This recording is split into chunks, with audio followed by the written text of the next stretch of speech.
continuar falando de Segundo Reinado. Se eu não estou enganado, hoje seria o dia que nós começaríamos a Guerra do Paraguai, certo?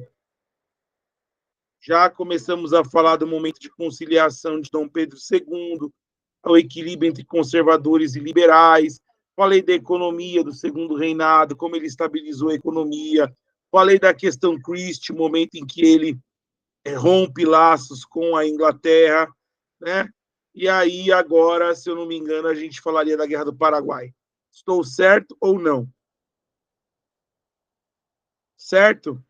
Então, para falar da Guerra do Paraguai, eu quero trazer para vocês um trecho que eu vou deixar um filme para vocês assistirem, mas eu quero que vocês vejam pelo menos o começo, que é sobre a Guerra do Paraguai.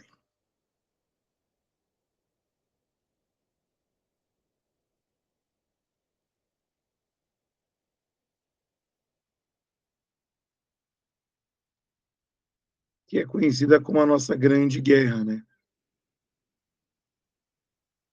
Então, tem alguns minutos, eu vou passar para vocês. Pedro, na última aula, Pedro, eu expliquei para vocês sobre o golpe da maioridade, como Dom Pedro II teria entrado no poder, né, com o apoio dos liberais, só retomando um pouquinho para vocês lembrarem.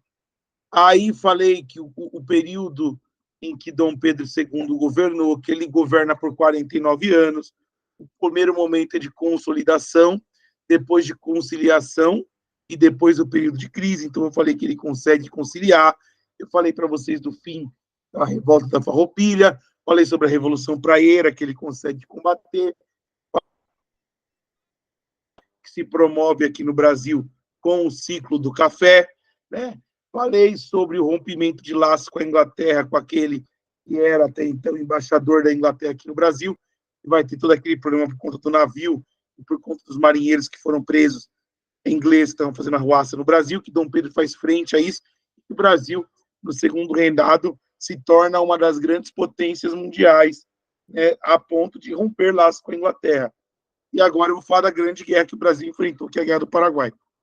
Lembrou, Pedro? Deu para dar uma refrescada na memória? Qualquer coisa, volta lá que a aula está gravada. Acho que já disponibilizaram no YouTube já também. Boa. Então, vamos lá.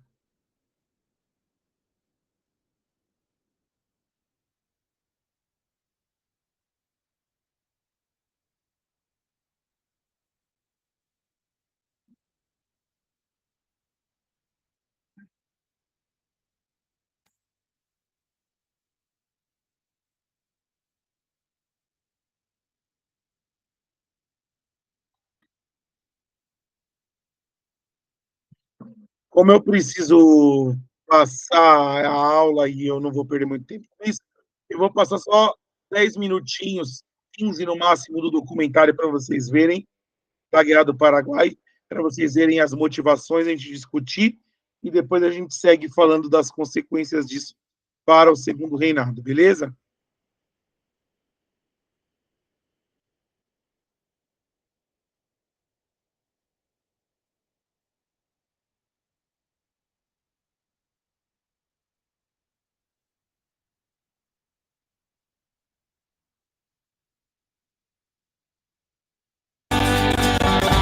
A Guerra do Paraguai é uma guerra tola, sórdida e desnecessária como a maioria delas.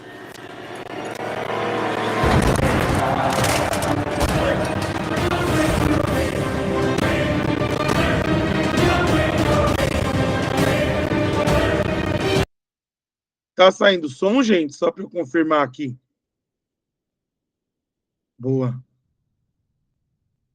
Eu vou desligar a câmera para ficar melhor o vídeo, que eu acho que gasta muita. A internet fica muito instável quando liga os dois.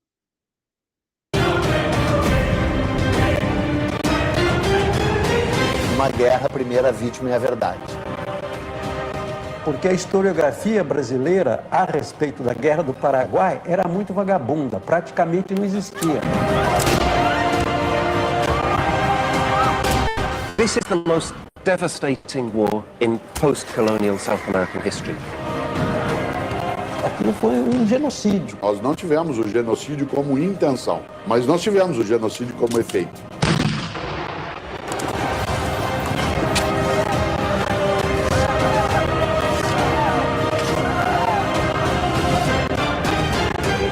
História é escolha.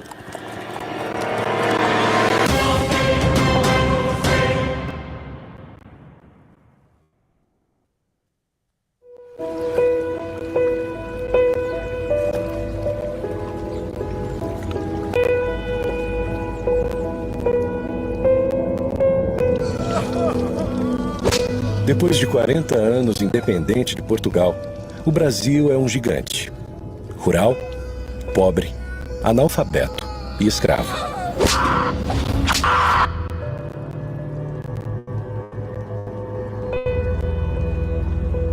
Um país escravocrata, um país selvagem, analfabeto, de hábitos toscos. Um país tem escravos, tem muita aristocracia. Um país com uma dependência, uma pobreza muito forte, com condições de saúde pública inexistentes e sem escola. É que tem aquela tese de que o Brasil tem uma história mansa e pacífica, né? Que o Brasil é a terra do homem cordial.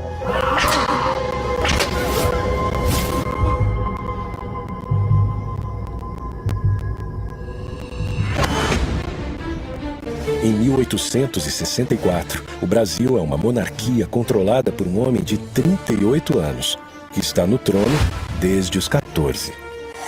Dom Pedro II. Apresenta-se Dom Pedro como um homem muito culto, mas ele é um homem muito despreparado. Quer dizer, você vê que é um homem a quem falta polimento, né? A quem falta todas as normas de civilidade. É um caipirão brasileiro. Pedro é um homem que tinha ideais e projetos, mas de fato não tinha vocação de governo. O Brasil enfrenta uma grave crise econômica e o sul do país começa a trazer notícias preocupantes. O sul do Império Brasileiro faz fronteira com 3 repúblicas: Uruguai, Argentina e Paraguai. O Uruguai está em guerra civil. Brasil e Argentina se unem para colocar o uruguaio Venâncio Flores no poder, beneficiando os comerciantes de Buenos Aires e os fazendeiros gaúchos, só que bloqueando a saída do Paraguai para o mar.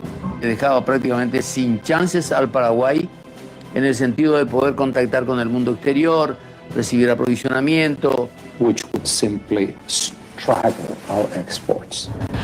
Com esse novo cenário, o Paraguai, para usar a Bacia do Prata, precisa negociar com as 2 maiores potências da região. Paraguay o estaba con Argentina contra Brasil o con Brasil en contra Argentina, pero nunca al mismo tiempo con las 2 potencias mayores de la región. O Paraguai é governado por um também jovem de 32 anos, Francisco Solano Lopes.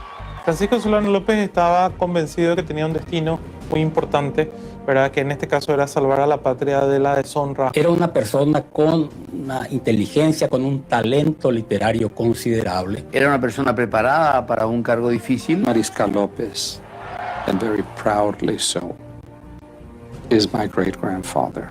Sem dúvida, ele era um sujeito inteligente, perspicaz, ambicioso. Era um homem muito controverso. E dentre os mitos da guerra, um deles é de que o Solano Lopes era um estadista com uma visão extraordinária de um grande Paraguai. A very highly educated person. Evidentemente que ele teve alguns méritos, mas acima de tudo ele era um ditador.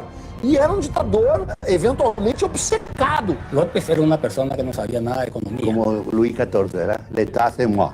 Había conocido la corte de Inglaterra, la corte de Napoleão III. O Solano Lopes era um grande louco da América do Sul. Ele tinha sonhos de ser um Napoleão. This was a leader who had a certain vision of Paraguay. He had a certain vision of his own wisdom and his own strength, which was quite divorced from reality. Mas tu quer me dizer que o cara ia criar um paraíso na Terra? O Solano Lopes é uma piada, né? The war had one commander from the beginning to the end on the Paraguayan side. Solano Lopes havia arregimentado as suas forças, dando-lhes a certeza de que lutavam pela liberdade, por uma causa justa e pela pátria. Então isso fazia com que eles fossem indômitos. He conducted the adventure as a military adventure. Nos últimos 10 anos, o Paraguai fez seu exército crescer de 10 mil homens para quase 100 mil combatentes. Construiu uma linha férrea, a primeira da América do Sul, para ligar a capital a um campo militar. E também a primeira linha de telégrafo para se comunicar com a sua principal proteção no Rio Paraguai, o Forte de Humaitá.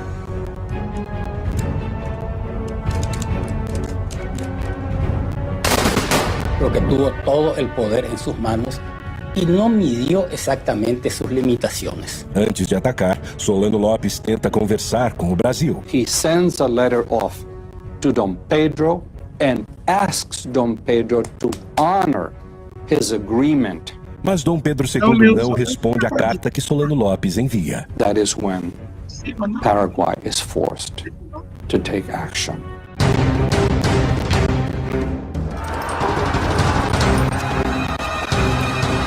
Pela primeira vez em sua história independente, o Brasil tem seu território invadido.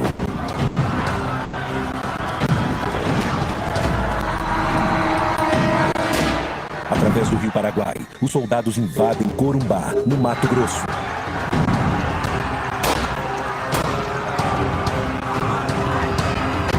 De hecho, los paraguayos cometieron abusos en territorio brasilero y argentino.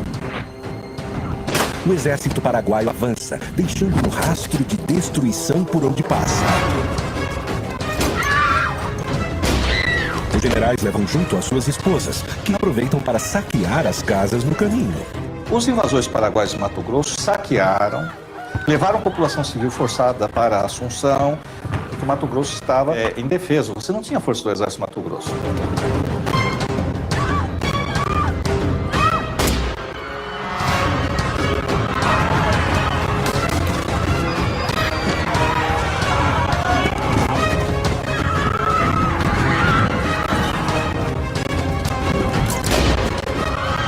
Outra frente do exército chega ao Rio Grande do Sul e toda a cidade de Uruguaiana foge. O Paraguai invade o Brasil, mas é só o começo. A partir de agora, metade de um continente vai entrar em guerra.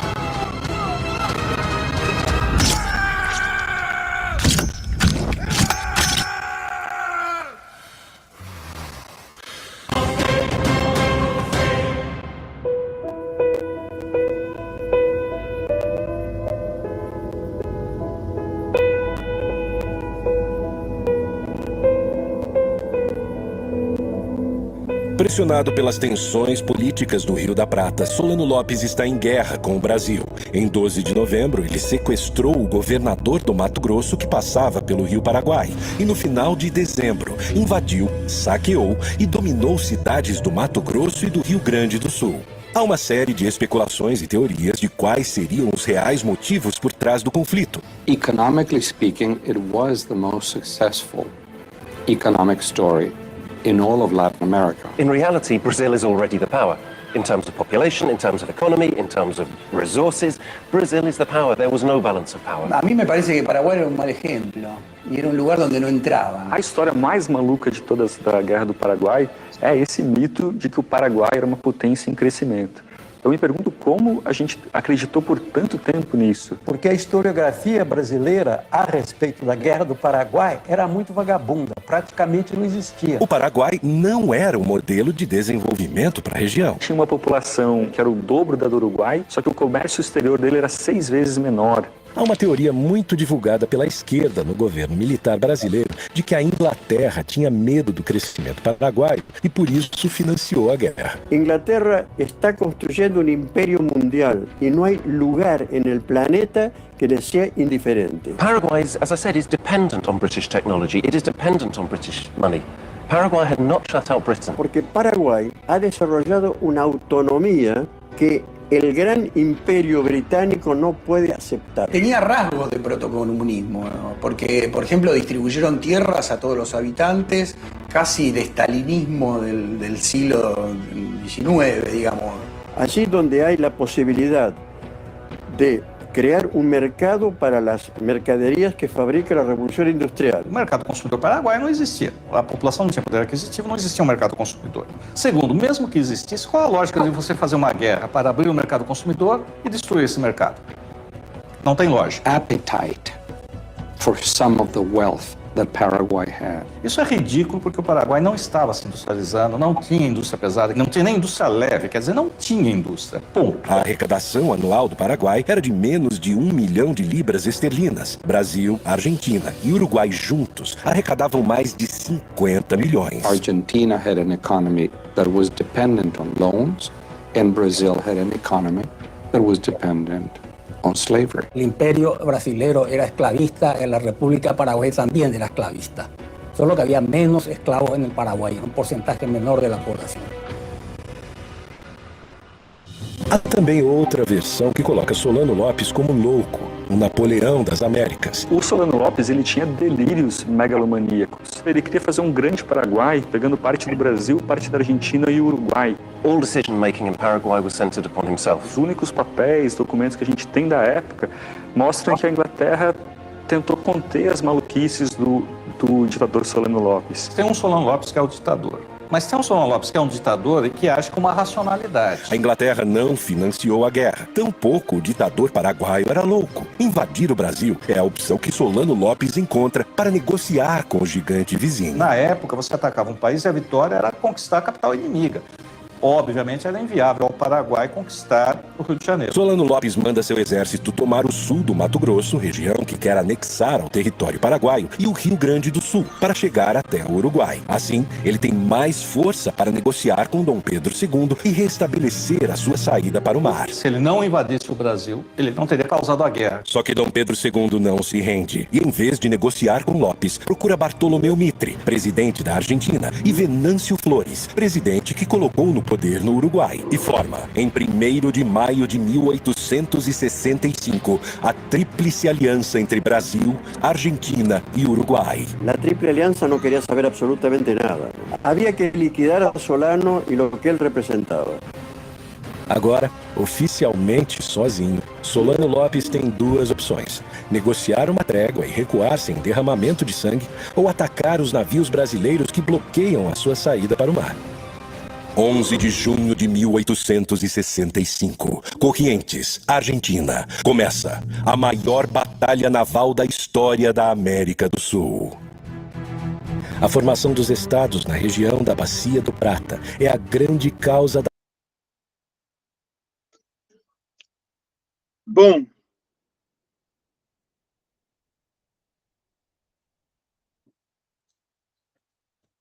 eu espero que você tenha visto aqui até agora que a história ela é de fato uma guerra de narrativas e que a gente vai ter diversas brigas historiográficas para ver. Claro que da percepção dos paraguaios é sempre bom enaltecer que eles estavam se tornando uma potência em desenvolvimento. De fato, havia um projeto para isso. Solano Lopes, que era um ditador, tinha algum interesse nisso, mas não tinha habilidade para chegar a tal. Então vão se criar vários mitos. O mito de que a Inglaterra estava com medo do Paraguai, sendo que, na verdade, nessa época, como eu falei, o Brasil já estava em crescimento maior por conta do café. Então, foram mitos que foram surgindo ao longo da guerra. Mas a verdade é uma só. O Solano Lopes tinha um problema, a saída para o mar. E ele precisava resolver esse problema. E a única forma de resolver esse problema era, uma vez que se perde ali a parceria que ele tinha com o presidente do Uruguai, porque o Brasil, ele sempre, durante muito tempo, desde a Guerra da Cisplatina, o Brasil passou a interferir no Uruguai de acordo com os interesses que tinha, sendo ali a potência da América Latina, coloca o Venâncio Flores no poder. O Solano Lopes não vê outra saída para conseguir ir para o mar, e a saída que ele vê é entrar no Brasil, tá? Invadir o Brasil para tentar negociar com Dom Pedro. Só que, gente, o que acontece é que Dom Pedro não só vai reagir, como essa guerra do Paraguai ela vai ser um genocídio. O que o Brasil vai propor com a Guerra do Paraguai é o extermínio total da população. A população do Paraguai, no fim da guerra, é reduzida a menos da metade. No final da guerra, o exército brasileiro estava matando criança. Tá? O exército brasileiro, no final da Guerra do Paraguai, estava arrancando feto de barriga da mãe com uma faca. Porque a ideia era exterminar a população paraguaia com mando de um dos caras que é considerado um herói nacional, que é o Duque de Caxias, que é um facínora. Mas a ideia era exterminar o Paraguai. Então, essa guerra foi muito grave, porque ela literalmente se transformou no genocídio de um povo. Você imagina que você tem Brasil, que por si já é um grande país com uma população enorme, com uma economia muito maior que a do Paraguai na época. Você tem a Argentina. Nós estamos falando das maiores potências até hoje da América Latina. Você fala de potência econômica e potência social na América Latina, a referência que a gente tem, quem é? Brasil e Argentina. O clássico do futebol na América e mundial é Brasil e Argentina. Então, são dois países que lideram as potências econômicas da América Latina. Então, imagina só, por si só, Brasil e Argentina sozinhos já são fortes. Imagina Brasil, Argentina e Uruguai juntos contra o Paraguai. Então, assim, cara, não tinha chance do Paraguai vencer essa guerra. Não teria como. E aí a guerra, como observou o professor Mário Sérgio Cortella no documentário que ele aparece, a guerra acaba se tornando um genocídio. Ela é o objetivo inicial da guerra? Não. Mas é o que acaba virando. Né? O Brasil, ele promove um genocídio com a população paraguaia. É um negócio, assim, surreal que acontece. Então, vamos tratar um pouquinho dessa guerra para a gente falar mais dos fatos dela. Então, a Guerra do Paraguai. E depois, terminem de assistir o documentário, tá? Então, vamos lá. A Guerra do Paraguai, então, ela vai ser um conflito que vai acontecer no Segundo Reinado, num período em que Dom Pedro II consegue promover uma conciliação aqui já. O Brasil está em desenvolvimento por conta do café. Claro que é um país agrário, né, mas a economia tem crescido por conta do café. Né? É um país que ainda dá os primeiros passos ali para uma industrialização. Nós vamos falar da figura do Barão de Mauá, do Irineu Evangelista, mas é um país que tem uma economia muito mais forte do que a do Paraguai, como eu falei. Então, com 1870, e é considerado o maior conflito da América do Sul. Então, vai envolver o Paraguai, governado pelo ditador Solano Lopes, e a Tríplice Aliança, composta por Brasil, Argentina e Uruguai. Tá? E aí vocês veem, né? Em 1862, o Paraguai, e essa é a versão da história Paraguai era autossuficiente.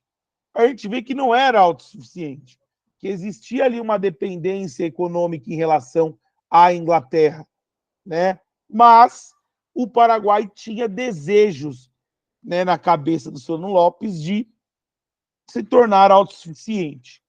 E, como não tinha saída para o mar, queria ampliar seu território. Tá? Então, esse aumento de território para ter a saída para o mar teria que praticamente conquistar a rota fluvial do Rio Paraná, cujo qual interesse também era do Brasil. Tá? E a Argentina só não desejava frear os interesses do Paraguai de se expandir, como também queria parte do território paraguaio. A Inglaterra tinha os interesses de manter os seus produtos industrializados na América, né? Então, Com o dinheiro emprestado da Inglaterra, a guerra tem início. Tá? Todos eles tiveram prejuízo. O Paraguai é derrotado no ano de 1870. A população paraguaia é reduzida ali a menos que a metade. Tá? Brasil e Argentina, que se envolvem na guerra, tá? Também tem prejuízos e baixa de muitos soldados. E quem lucra com essa história? A Inglaterra, que emprestou dinheiro para o Paraguai, para o Brasil, para o Paraguai. Então, quem ganha com a guerra é a Inglaterra. Tá? Agora, olha só. O Paraguai contabiliza 600 mil mortos. E ainda tem que pagar indenização para os vencedores. O Pedro está perguntando, você está dizendo que a UK... O que é o UK? Pedro.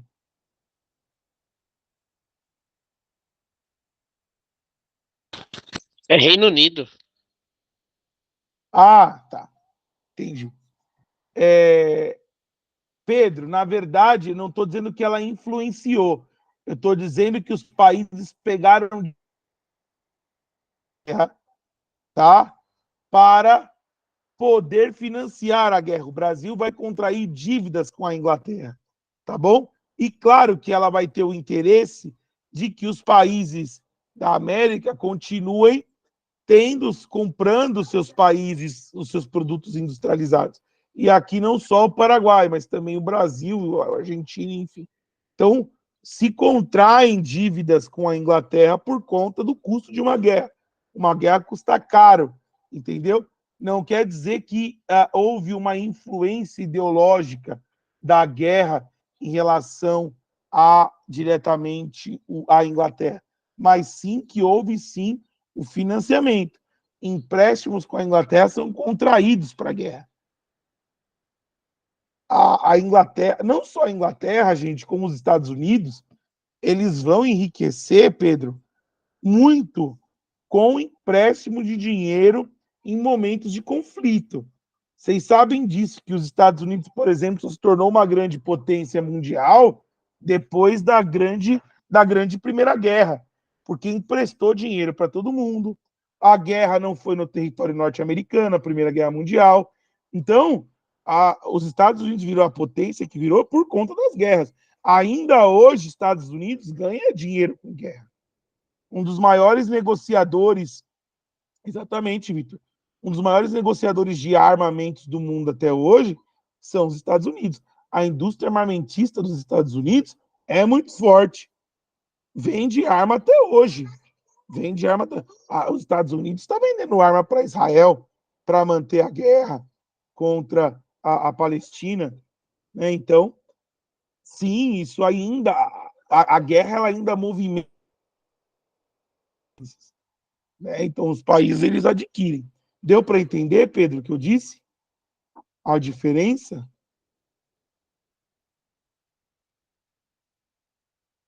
Sim ou não?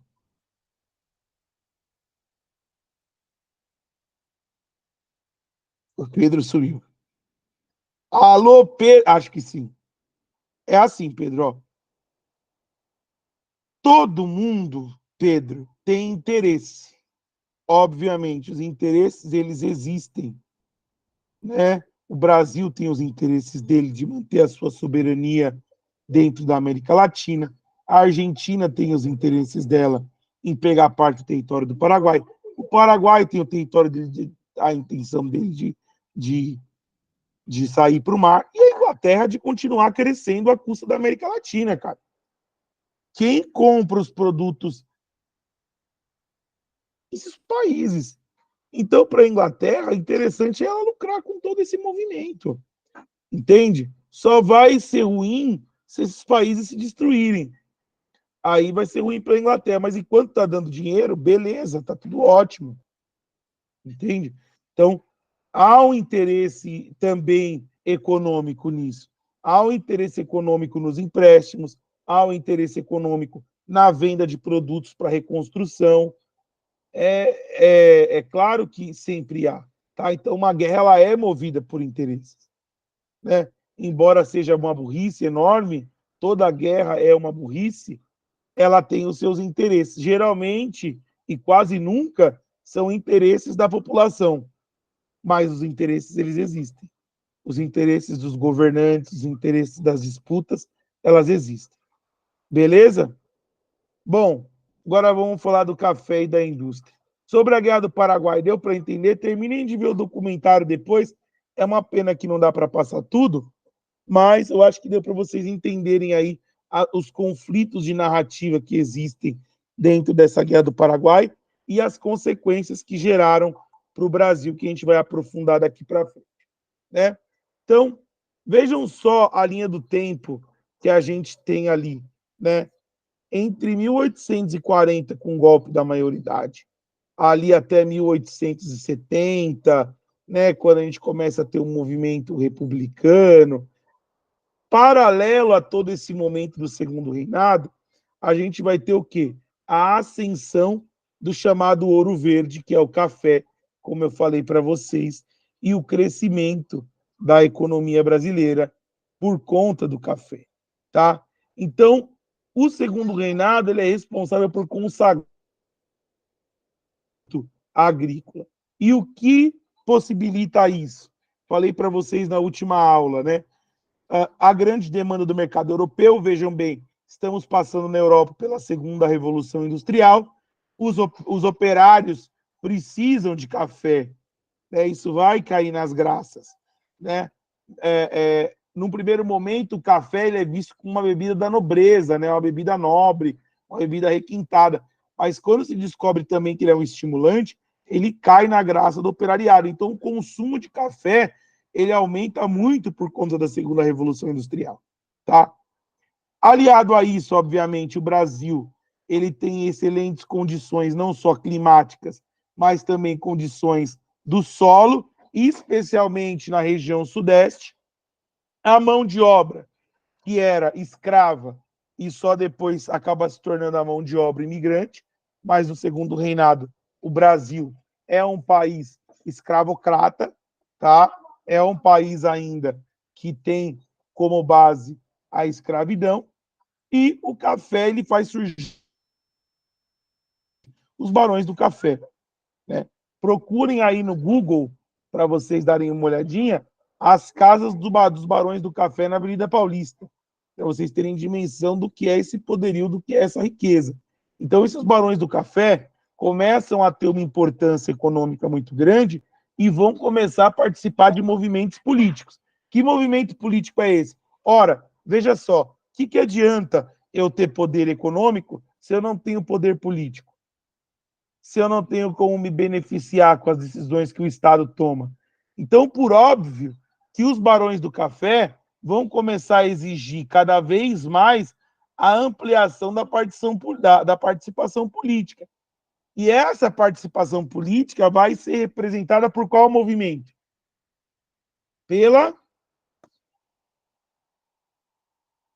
Vamos ver, não respondo todos de uma vez. Vamos ver quem está prestando atenção no que eu estou falando. Qual é o movimento que começa a surgir aí em contrariedade à monarquia?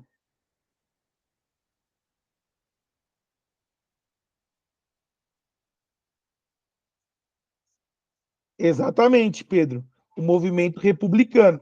É a forma com que esses barões vão começar a se juntar dentro dos clubes republicanos com esse interesse de ampliar a sua participação política. Beleza? Então, exatamente isso. Cresce. Tá? Então, olha só o que nós estamos falando em relação à produção aqui, ó.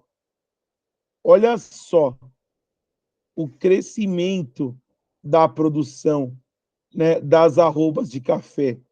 Olha como cresce isso, né, entre 1854 e 1888. Né? Esse é o crescimento da população. Viu, Vitor? As mansões dos barões do café não são impressionantes? É um negócio absurdo. Né? Então, aqui a gente tem fotos dos barões do café, né? Olha aí, do Oeste Paulista.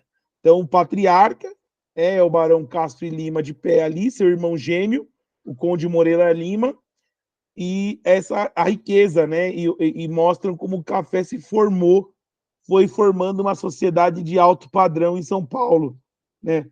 Uma sociedade muito opulenta, uma sociedade, uma elite de fato social, com o crescimento cada vez maior da produção de café, a gente passa a ter aqui uma elite social interessada em ampliar a sua participação política. E aí, a gente não pode terminar de falar da crise, começar a falar da crise do segundo reinado, sem falar desse cara aqui, o Irineu Evangelista. Né? Quem que é esse cara? Quem nunca escutou falar de Barão de Mauá? Alguma vez você escutou. Porque o Barão de Mauá, né, ou Visconde de Mauá, é o patrono da industrialização do Império. A gente está extremamente visionário e inteligente em relação à industrialização, que dentro do Brasil fica mais rico que o próprio imperador, vira dono de banco, é ele que vai trazer ferrovias para cá. Aquela ferrovia que eu falei, que vai de Jundiaí até Santos, que passa por Paranapiacaba, da Highway, da empresa inglesa, ela vai ser trazida para o Brasil por conta do Barão de Mauá, por conta do Irineu Evangelista, que vai ter todo esse trabalho ali, tá bom? Alguma dúvida? Ou não? Tá tranquilo. Beleza? Então, esse cara ele vai ter um fator excepcional. A minha aula acaba 7h40 ou 7h50? 40. Ixi, então já acabou. Então, na próxima aula, eu já retomo a partir daqui e já começa a falar da crise do segundo reinado, tá bom? Beleza? O Pedro falou 8h30. Acho que não, Pedro. Tem a próxima professora aí. Não tem?